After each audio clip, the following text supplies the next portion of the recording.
So having noticed this confrontation between religion and science, and faith and reason generally, many of us have become what is now called religious moderates. The religious moderation really is the flavor of religion that is acceptable to so many people who are otherwise rigorously honest in intellectual terms.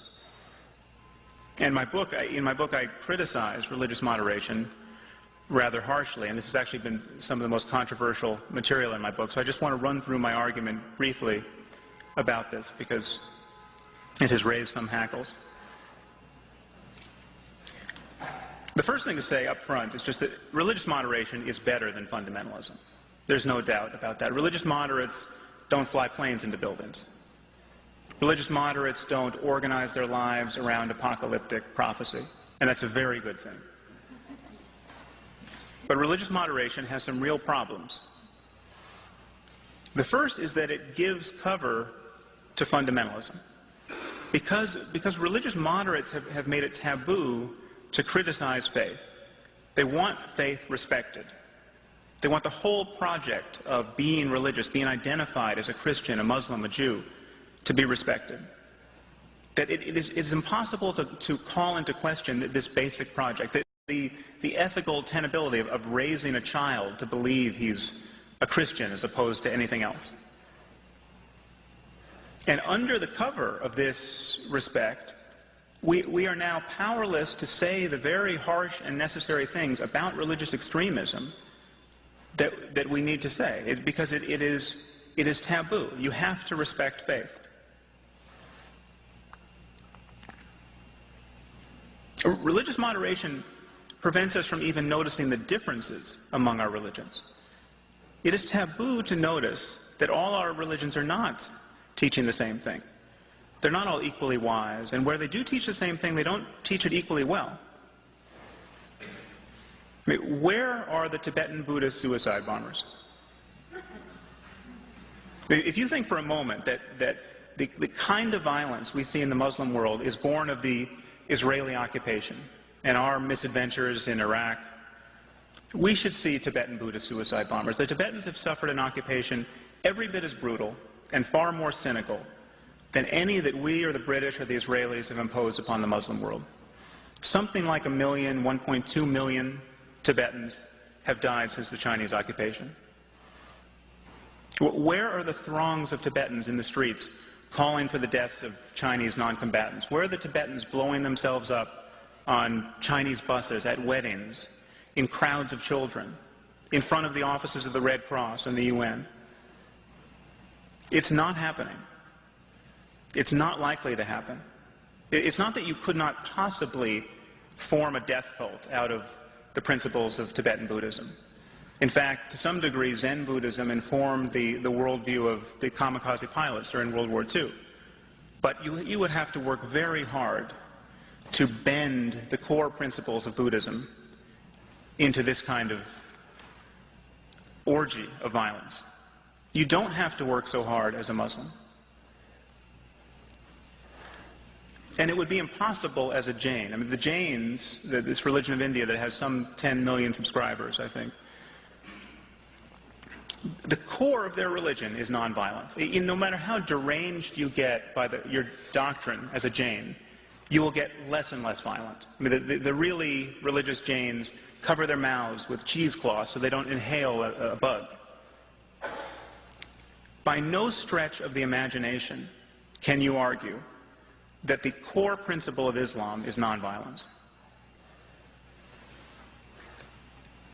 It is taboo to notice this, and it is especially taboo among religious moderates. Our own religious demagogues will notice this. We can have, Franklin Graham will stand up and say, Islam is an evil religion. They'll notice the differences between religions. Everyone else has the wrong religion.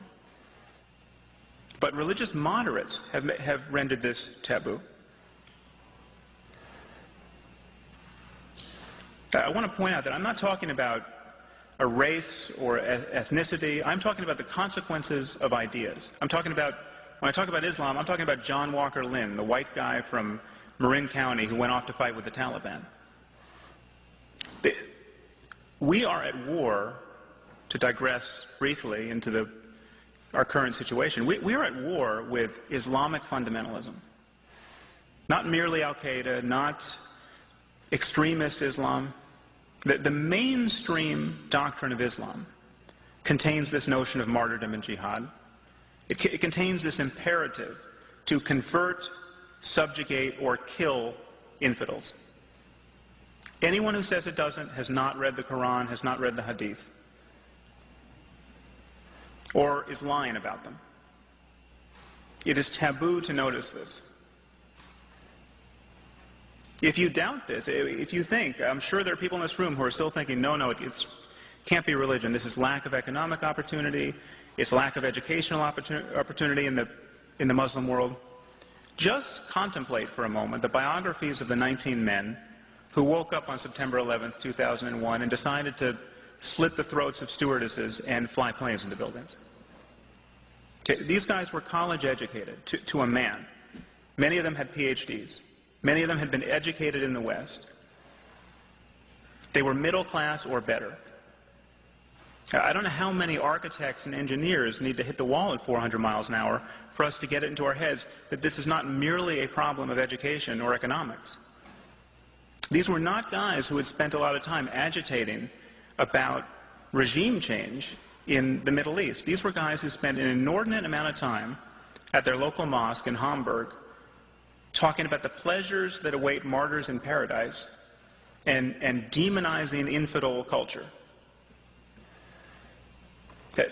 The circumstance we are in is much more sinister than many want to realize. It is possible to be so well educated that you can build a nuclear bomb and to still think you're going to get the 72 virgins in paradise. That is how partitioned the human mind is, and that is how balkanized our discourse is. That is how immune religious propositions are to critical pressure, conversational pressure in our discourse. 40% of scientists believe in a biblical God. That does not suggest that there are good scientific reasons to believe in a biblical God. That suggests that 60% of scientists are not doing their jobs. That there really is an argument to be won here. So the problem with religious moderation, another problem, is that moderates are blinded by their own moderation. A moderate doesn't know what it's like to be certain of paradise. A moderate doesn't know what it's like to be certain of God, to be certain that the book he keeps by his bedside is the perfect word of the creator of the universe. And so when the moderate sees the jihadist in the video camera saying things like, "We love death more than the infidel loves life," and then he blows himself up, it's the moderate who's left wondering, well, that couldn't be faith. I mean, that's propaganda, I don't know what that was, but that's not religion.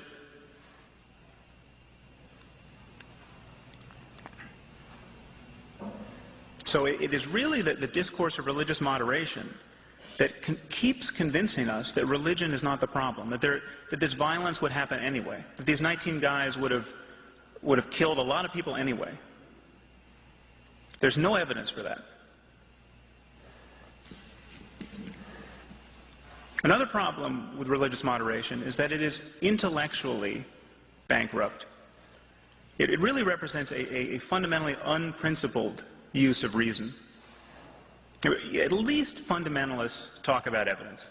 You ask a fundamentalist, why do you believe that Jesus was the Son of God and the Bible is the perfect Word of God?